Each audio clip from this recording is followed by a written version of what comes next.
Hello,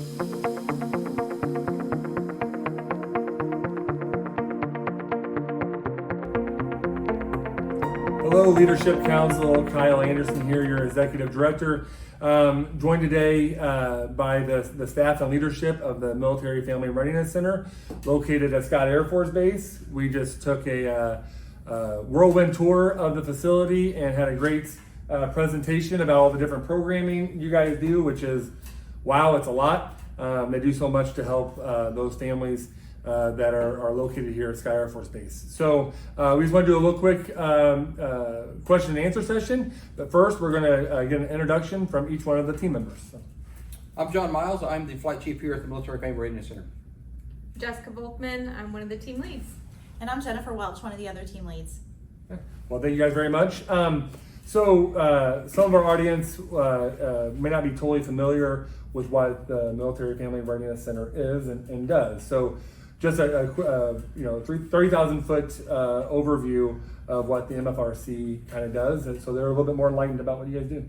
Okay, so we have approximately about 16 different programs that we have oversight of that provides a variety of services across the military life cycle.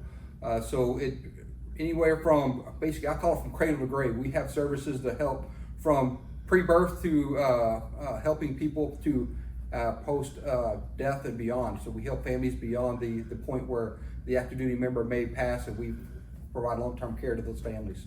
So anywhere in that spectrum from pre-birth to death and beyond, we cover services for it.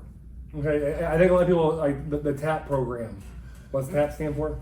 A Transition Assistance Program. Okay, so that's the program that kind of helps when someone's leaving the military, is that right? That is correct. When they start to transition back to civilian life, there's a whole program that's congressionally mandated that drives services that we provide to those service members. Okay, so to our business leaders, that's the program that's going to help them, transition to your employment. So be sure and hire everybody who's transitioning off of Sky Air Force Base. So thank you for that. And then, so what is the one thing? I've never been in the military, and just my job here at Leadership Council was my first deep dive into military life and what everyone goes through, and I'm in awe of it. What's that one thing? Show some insight as to that family who's coming in here. What's one thing or a couple things that we should know, hurdles or whatever that is for that family who's transitioning into Sky Air Force Base?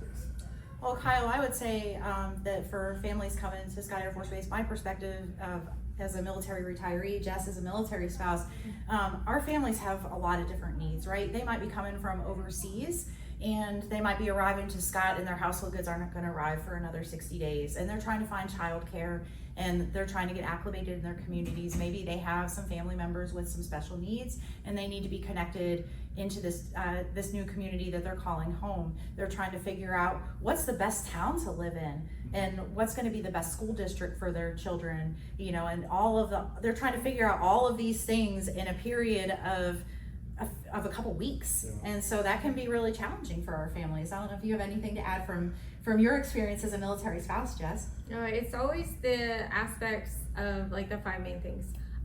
So employment, right? We have this day and age, a lot of our military spouses are looking for employment. So having the resources of knowing who is welcoming to hiring those military spouses is a huge help to us as we're helping our families and guiding through them. Housing, of course, being able to find housing, getting connected into those school districts.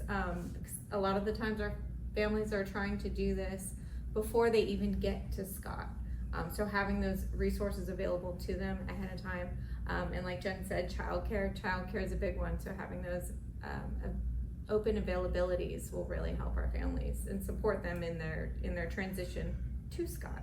So all the things we take for granted, like every day. And I think we pride ourselves as an organization on being that go-to resource of where if people don't have a question and they come to the Military and Family Readiness Center, if we don't have the answer within the walls of our facility, we are going to find that answer in the community and reach out to our community resources and community partners to help meet the needs of our military community. Okay. Well, I know that a lot of people listening to this, you might be inspired or kind of a call to action. They may want to try to help. So I know there's a lot of red tape in federal bureaucracy, and sometimes it's tough to cut through it. But what, if anything, can our businesses do to help those transitioning families or those transitioning military personnel? What if anything can our watchers or our audience do to help with that? I think some of it is connecting to resources. From the employment standpoint, we have on our website a job board. So if you're looking for those separating military members or those military spouses, post those opportunities on our job board. That gives them a place to go and look for these opportunities. Here again, if you're looking for a specific type of employment, reach out to our employment program manager so we can see if there's a way to connect you to some of the services that we've already got going on. And here again, if there's something that you guys have that you think it might be a positive impact on military families, let us know. We'll see if there's a way of connecting it. If it's there, we'll use it. If we can't, we'll let you know. But here again, there's a lot of things that here again, from the military standpoint, we don't know what's in the community. Sure. So if you can reach out to us, kind of say, hey, this is what's going on, and let us see where we might be able to connect. So for posting those jobs, is there a website that they can go on to? Yeah, it's going to be on our Scott MNFRC website. And we're going to post that right here. Yeah. So. And then there's actually a link on there, so it's very user friendly. So you'll be able to go straight there, register the business, and just post the job postings on there. All right. Well, thank you again for the tour today and for all the information. And again, we're going to post all the information to their programs and the links down below or part of the video. So thank you guys so much. Really appreciate it. Thank you. Thanks.